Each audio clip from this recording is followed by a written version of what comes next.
think as I've grown older and realized what true happiness is, like it's not being at the bank on the 16th floor of a building looking out at the Statue of Liberty, but at midnight cranking on Excel. Like that, like yes, that sounds cool and sexy and like working girl-esque kind of thing, but it's not. It's not the happiness is walking the dog on the beach in the morning because I can do that every day if I want. That kind of stuff. Welcome to Women and Work, the show where we take an inside look at how women are overcoming our own unique challenges as we nurture our careers, our passions, and our personal relationships. I'm Diane Moca, founder and CEO of the MomSub Childcare app, and I want you to know that work can fit your life. Our guests show you the way they've done it. Today, I'm with Katie Dunn. She's a principal at Masthead Strategies, which supplies resources founders need in the early stages to grow their startups.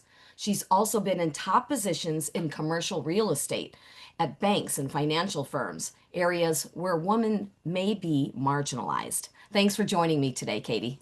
Thank you so much for having me, Diane. I want to know in your career, what's been one of the biggest challenges that you faced as a woman, especially because maybe you were one of the only women in the room? That was 100% it. I spent 25 years in banking and was so often the only woman in the room and often like the youngest person a lot. I felt like a lot. It's a That was a challenging too. I felt like I was the note taker or I was the coffee getter.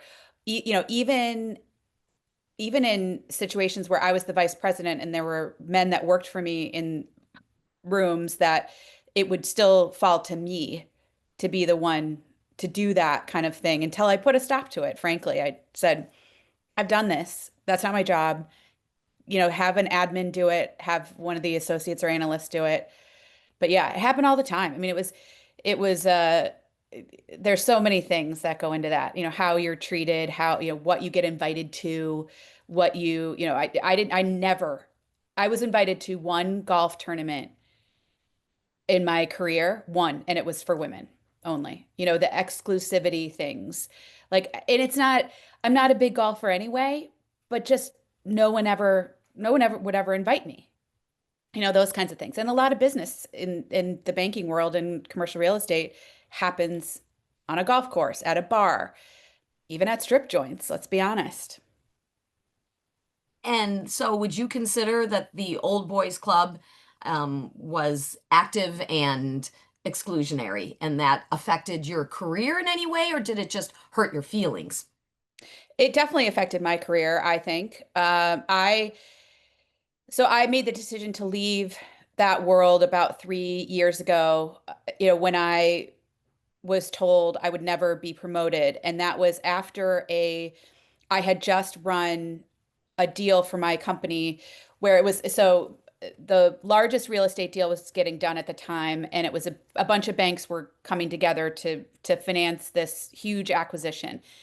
And so a contact of mine at another bank called me. So I got the deal, and then I ran the deal, and I had to run a team of 50 people to get this deal done in 3 weeks. It was an incredible lift. It made us a bunch of money, and it was a very high profile thing. And I went to my boss after that and said, I want a promotion and I want a raise. Like, look what I just did. And they came back to me and said, you're never you're never going to get promoted, and we want you, you're going to stay in this role, and you're never going to move up, basically. And that's when I really panicked, to be honest. I was like, oh my God, I've put all my eggs in the basket of this company, and I've only networked internally, and they don't want me. They don't like me. They don't value me. And so I did a bunch of things to change my trajectory because of that. But it was, and then of course, a year later, a guy in my same position gets promoted. Oh my gosh, Kate, Yeah. we got to unpack some of that. First of all, when you did that big deal, you initiated it, not only initiated, you executed it. You Correct. started it and you made it happen. Did you get a bonus? Did you get accolades? Did you get a lot of recognition? Was it, in the room? Did someone, stand up and everyone give Katie at least the what she's due? Yeah, yes. Well, so did my bonus reflect it that year? I don't know. I didn't get a bonus just for that deal. I got an annual bonus, so I don't think it reflected it. I will say in a meeting, in an all team, like all hands meeting, there it was acknowledged that, but basically what happened was they said, that we did this huge deal and it was a huge team effort, and they rattled off all the different teams that worked on it. So it wasn't like Katie Dunn did this. It was like this was a great team effort kind of thing. Wow. Wow. And so when this person told you you wouldn't be moved up, did they give you a reason? I mean, was it implied that you were a woman or that you were young or whatever? And what was your reaction? I mean, were you so shocked you didn't know what to say? What did you consider? I mean, were you even considering like legal action? What were the things going on in your mind and how did you actually react? Yeah, I wasn't so young at that time. I'm not so young now. So, it was only a few years ago.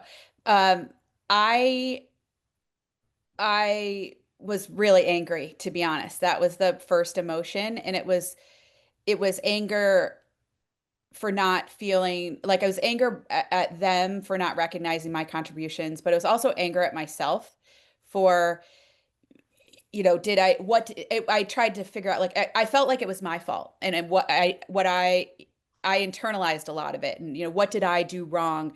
What could I have done differently? What should I have not done something, or should I have done something else? Or I had questioned myself a lot.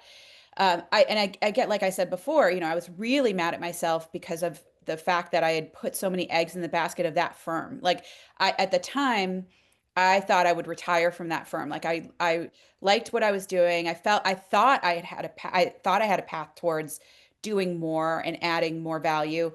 And it was a big slap in the face of like, nah, we don't see that for you. So it was a wake up call, really. And it was okay, I've got to figure out what I can do, should do. And then really, I did a lot of work. Uh, I talked to friends in other industries, and I ended up taking a class at Yale. I joined a women's organization chief, and like I tried to figure out, I said, okay, there's got to be an exit strategy here because they don't want me here. So I can coast and I can just see what happens. And so maybe I'll just do that, and I will figure out what it is I really want to do, where I can be valued, where I can be helpful, where I can take the talents, my learnings, my skills, and really apply them to do better in the world. And I think I've done that. I really think I've done that. I got more into angel investing and working with founders. And shortly after that happened, COVID started. So it was a it was a great time. Like I was at home, so it wasn't somebody breathing down my neck in the office, and I was able to take classes online or network with people over Zoom that I wouldn't have had the opportunity to if that hadn't happened. So it's sort of a blessing for me. I was able to change my whole life during COVID. Wow. Wow. In a way that you didn't anticipate because of some person closing a door. So I Mhm. wonder all that time and effort and energy that you devoted to that firm and that career, did it impact your personal life? Did you have relationships, were you looking for someone special or had someone special in your life? Did you ever consider having a family? Was it impacted in any way by your devotion to this firm? Were you there and working during work hours and afterwards you were doing your own thing, or were you like one of these very driven people working nights, working weekends because you felt like this was your future? Give us a little piece of what was going on at that time during those years leading up to that big moment? Yeah, I was definitely the person that worked the nights and weekends. I did not, I definitely had a social life. I'm very blessed with a lot of good friends and um, have a lot of long-term friends. So, but I was always the person that was working a ton and working late and late to meet up for out, going out to dinner or those kinds of things. And it was a lot of pressure, but I thought I was doing it for the right reasons. I was doing it to make myself money, to make the bank money, to whatever I was doing. I worked at various groups at various banks and financial institutions that but it was always the same. Like I'm a very hard worker. I probably definitely to my detriment. Did it affect my dating life? Yes, for sure. I mean, I wasn't I'd never put any effort into that because I was working so hard and it was felt like another job. Wow. And so what about after this change? You realized, all this effort and energy that I poured into this, I'm not getting back what I expected. I'm going to make a switch. Did it impact your personal life when you made that switch? Did you start to see some other things happen in your personal life that you started to make space and time for and effort for? Yeah, yeah, it's for sure. When I've made the switch, like I still work really hard because now I work for myself. It's my own company. It's my own, I do my own thing. So it's still a lot of work, a lot of work. It's only up to me. But at the same time, I got a dog. So the dog gets you out. She has to be walked twice a day, and she's just so that it opened up. I met really good friends and neighbors because of they have dogs, and if you're walking down the street, like especially, so I got my dog during COVID. You're walking down the street in COVID, you're walking on opposite sides of the street of people, you might wave. But if you have dogs and they want to meet, and then you start talking, you talk about the dogs and you talk about yourself. And so it's developed into really great friendships and a great community. So I'm really, really grateful for that. And I, left the city. I was in New York City for many, many, many years, and I live in a area where I have light and air and water and all the woods and bugs and wild animals and all that, which is really I've learned is really, really good for me. I thrive in that. And it's funny.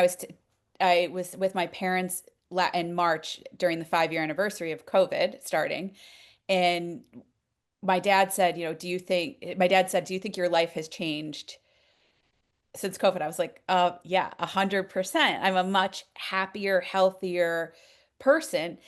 And I said to them, do you think your life has changed? And they said, no, not really, because they were retired before and they're kind of still doing the same thing. But it's interesting to look at different generations of people and what that did for them. But for me, it was very I looked at it as a very positive thing and a time to work on myself that I wouldn't have had an opportunity to do before.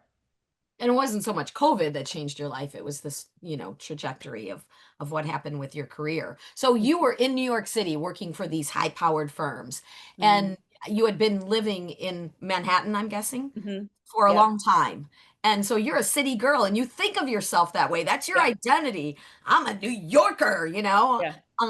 And so was it something that you thought that's where you were always going to be? Not just with that firm, but I'm a New York girl. I like to be able to, just hop on the subway and get to Midtown if I need to or whatever, to go see a play or and then why would you say now that you're, healthier? You probably didn't think you weren't healthy when you lived in New York, right?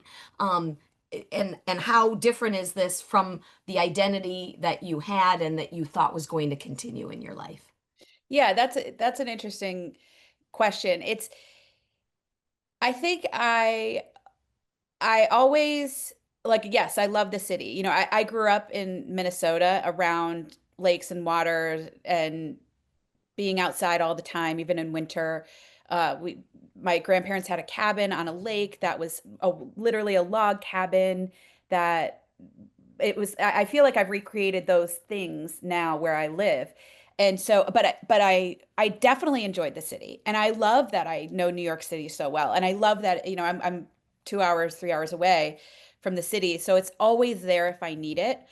And I think living in New York built my confidence a lot. That whole adage, if you can make it here, you can make it anywhere, is very true. I feel like I made it. I feel like I accomplished what I wanted to do there. I feel like I I can walk around there and get around easily, or know the place to go to buy this or whatever it is. And that's sort of, it's a just definitely a confidence builder.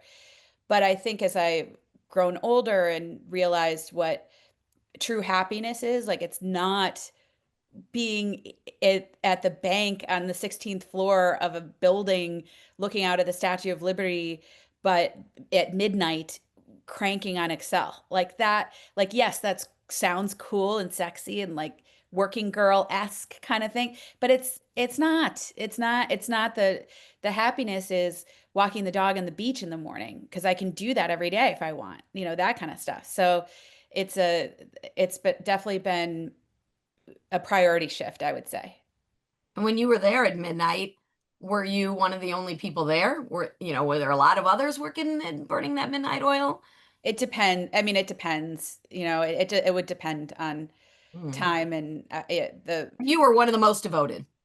yeah, I was definitely like, I've always been the person that you wanted to get something done, give it to Katie. She'll get it done.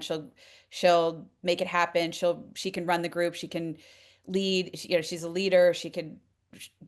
No deadline was ever passed by me. That kind of stuff. So that I prided myself on that. I thought that, and I am proud of that still.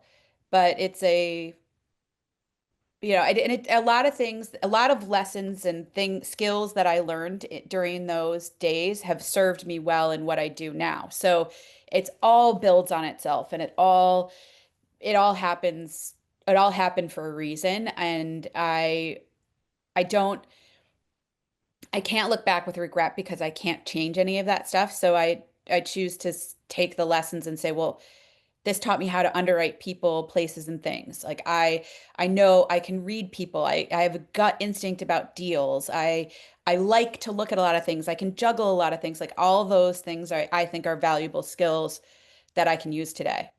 Mhm. And so tell me if you think that some of that um, is attributed to having to feel like you needed to prove yourself. Obviously, you're A type, you're hard driven, you love to work hard no matter what you're doing. But in this environment, especially, did you feel? I mean, most people when they're young feel they have to prove themselves. But even after you had been there for a little bit, but you were still one of the only women, were you always feeling like you had to step it up and maybe do more to prove yourself because of that? Was it conscious or you think unconscious and you realized it later? I've always, my whole entire life, felt like that. Always. Always. Like, I still think I feel like that. I, I want to, yeah, I don't know how to get out of that mindset. That's totally what drives me. Well, if that drives you to do something that you love, that's great. Do you think it's connected to your identity as a woman that somehow men are, it's accepted that like, well, the man must, have these skills or, be aggressive enough to get this deal, but the woman, we're not so sure, so I better prove it to them. Yeah, definitely. But it was also, I was considered, I could be considered bitchy or too aggressive or too, but So you were walking that line. oh, always, You always always. felt like, And okay, I want to push this, but not too far. I want to say this, but in the right way. yeah, So you were editing yourself. Oh my gosh, that sounds exhausting. it's so exhausting because I'm a really, really direct person.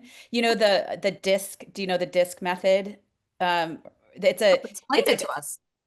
sorry, it's like a personality kind of test thing. Okay. Um, Like Myers-Briggs. yes, yes. And but it's more about, if you know what yours is and you know what other people that you work with are, you can work together better because you know how they take in information and deliver information. So D, stands for dominant, or it used to. I think they changed it to. I think they changed it to something a little softer in Correct. later years because this has been around for years, and I've done this test multiple times at different points in my career. And I am like the middle of the D. Like I do, I am so, and I think actually they might have changed it to direct, but for me, it's I want somebody to tell me like it is, and I tell people like it is. Like I don't want the glossing it over. Just get to the point. Just tell me what's going on. Let's try and fix it. Like I'm a problem solver. So tell me what the problem is. Let's discuss it. Let's fix it. Like that's my, and I can't, it's very ingrained. So if when you're working in really in big deals and they have to go really fast and you just I often know like just how to get there and I see the path very quickly and other people may not because they may need some more time or they want to talk about other options or whatever it is. So that was if I was like, no, we're just going to do this and it's going to get done and it's going to be fine. People didn't take that well all the time, you know?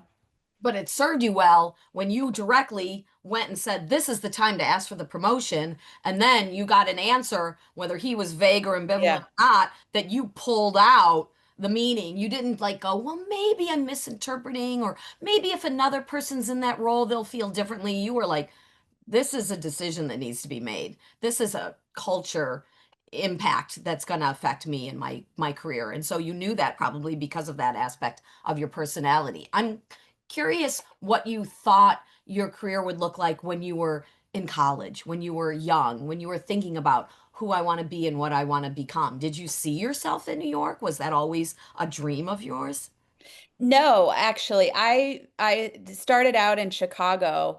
I didn't like I felt I definitely pictured myself in an office doing deals kind of person. But where that actually was, I thought maybe Chicago or Minneapolis because those were two cities I knew and liked and had friends in and all that. And then New York, I never thought I was in. The first time I went to New York, I was like, "Oh my God, I could never live here." It was actually it was the second time. It was a year after college. I was living in Chicago and I went for a couple days and while my friends were working, I was like, this is everyone's so fancy and dressed up and they're like, what's happening? I just did not, it was not my scene. And then fast forward 2 years later, and I was like, I need a change. I'm a Midwestern girl. I can do this. And I had the opportunity to transfer with my job into a different role into that I really wanted to do. And so it was a great opportunity. It was really seamless. I moved in with one of my best friends from high school. It all like came together really well for me, which was awesome. And I really thrived. I love it. I mean, I really do like New York. I like the energy. I like the variety of things, the opportunities, like you said, going to shows, that kind of stuff. Mhm. And it's great that you look at that experience as that built me, that made me who I am, that gave me my skills. You don't look back with regret or anger like you had on that day. So I want to talk about this transition because transitions are hard anytime, but especially a huge identity, transformation, which you had. Did you have to explore a lot of things? Did it come clear to you where to go? And how did you end up where you are now, which is with your own company? That's a huge risk for someone who was making a lot of money with a big company and had that stability. What were the things that had to happen in there? And what would you tell other women who are considering such a thing but are afraid to just jump off the high dive? Yeah, I mean, it seems so clear and obvious now. And it wasn't at the time. It was, I think the biggest thing I did was network. And like, I had that epiphany of, oh my gosh, I have no external network. What am I going to do? And I actually did interview. I interviewed for three jobs or with three different firms for the exact same job at each of those three firms, which I was fully qualified for. Came in second to a man every time. Um, so I took that as a sign, like I'm not gonna, like I should not stay in real estate. Like this is not happening for me. And at the same time, I was also, like I said, doing I was really focused on, I'd done the Yale Women on Boards program, and then I joined Chief, and Chief, when COVID happened, had all of this education online that was fantastic. Plus, it was really early days, and anytime somebody new, you get like a notification every time on Slack, every time somebody new joined. And so I would like look at those people and see if they were interesting and see if they wanted to Zoom. And there was an angel investing class that was put forth through that, and I took that. That the person that runs that has become a really good friend and a business partner of mine, and like all these, there's all these different things. But I really, the networking, and I basically just tried to learn about anything that sounded interesting. And if I would do that initial thing to see if it really grabbed me. And the thing that kept pulling me was the angel investing. And I had invested before that in a couple things in before COVID, but it just, that's where I really ended up leaning in. I liked the positivity and the growth, and I knew how to underwrite. I knew the finance side of it.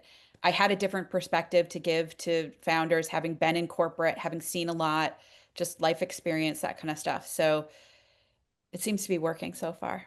Mhm. But I And think it's leaning into what makes you happy and what's interesting to you. mhm. And how many years and how do you feel about the impact you're making this way versus what you did previously, which was make a big company a lot of money? Oh, it wasn't even so much that, Diane. I made a bunch of white men richer than they already are. So, because that was what I was doing. I was financing commercial real estate deals, which commercial real estate, which are primarily, in my 25 years of doing that, I worked with one woman as the owner of a building. One time. It is crazy. And that was one of the smallest deals I've ever done. So I made a bunch of white men richer. And then so now what I say is through my angel investing, which I invest in underrepresented founders. And then I primarily work with first time early stage founders without a national network, which means women, people of color. Uh, those people, I want to spend the next 25 years of my life making those people richer. Wow.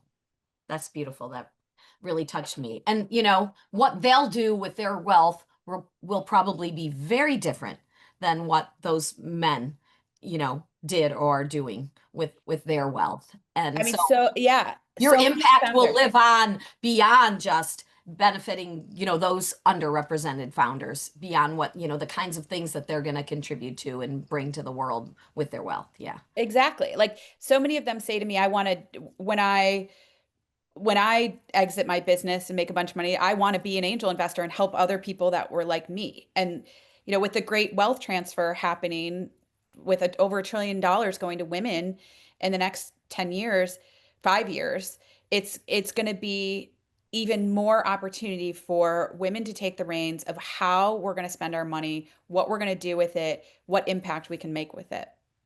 And so many women don't even understand really what an angel investor is. Someone who supports these early stage companies, before they become big with the promise of a very large gain. It's riskier. And so, Yeah, you can't be risk averse, but it can be one portion of a portfolio that includes a lot of aspects, both exactly. very, the safest from bonds, and then stocks, and all the way to angel investing, or even the kind of friends and family round, betting on one particular person at an idea stage, but just educating people. And there's so many more of these groups and collectives that are doing this for women who aren't always the natural choice for people to go to and to hear about those kinds of deals that can have life-changing impacts.